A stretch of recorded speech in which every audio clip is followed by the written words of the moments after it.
What's Nick been up to, and can you tell us when he's coming back? You know, it all depends on the courts right now. He could come back fairly soon, hopefully. I mean, but worst case scenario, we're looking at the first quarter of 2013.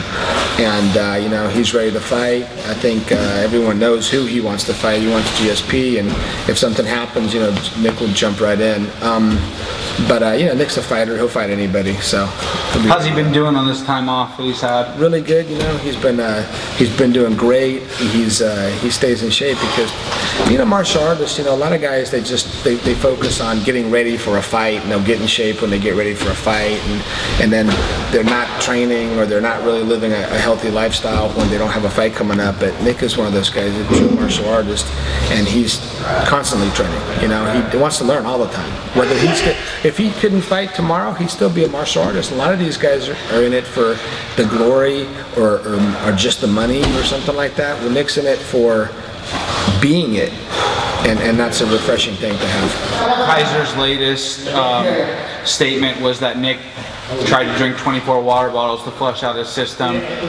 What does that matter? I don't know. Number one, it doesn't matter because he was trying to, the dude's completely dehydrated and he's trying to pee. So you got to drink as much water as you can. And the 24 bottles, I don't know if they got that. Maybe, I mean, I was there. There wasn't no 24 bottles. He's drinking bottles of water, but to try to hydrate. That's what everybody does after a fight. You drink a lot of water. Where would he come up with that number?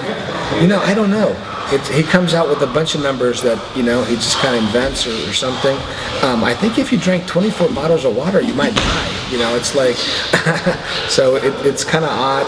And even if you did drink 24 bottles, 100 bottles, I don't know. What's your point?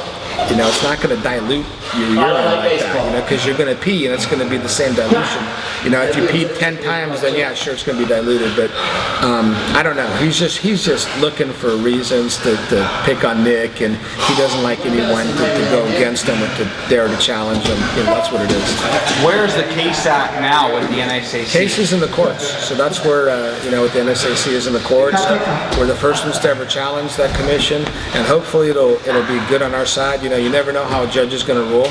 He might be like Cesar, for all I know. He might be objectionable. He might be fair. He might be a decent person, or he might be like Cesar. So that's what's at.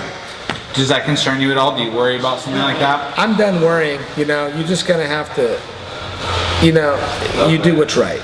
You do what's right, and you do, I think at the end of the day, you know, in the history books, people will look back at it and they go, they did what was right. These guys weren't wrong. And, you know, whether in the 1950s, 1940s, whatever, you got the Ku Klux Klan, you got Rosa Parks, whatever, not going in the back of the bus, and people, oh, you're supposed to be in the back of the bus. You can't sit in the front of the bus. She said, no, I'm going in front of the bus. I'm a human being, you know, and stuff like that. And today we go, of course she was right. But back then, people were like, why don't you just toe the line? You shouldn't have. You're causing problems and everything. And, you know, it's like today, well, you know, maybe people think that way, but, you know, we're going to do what's right.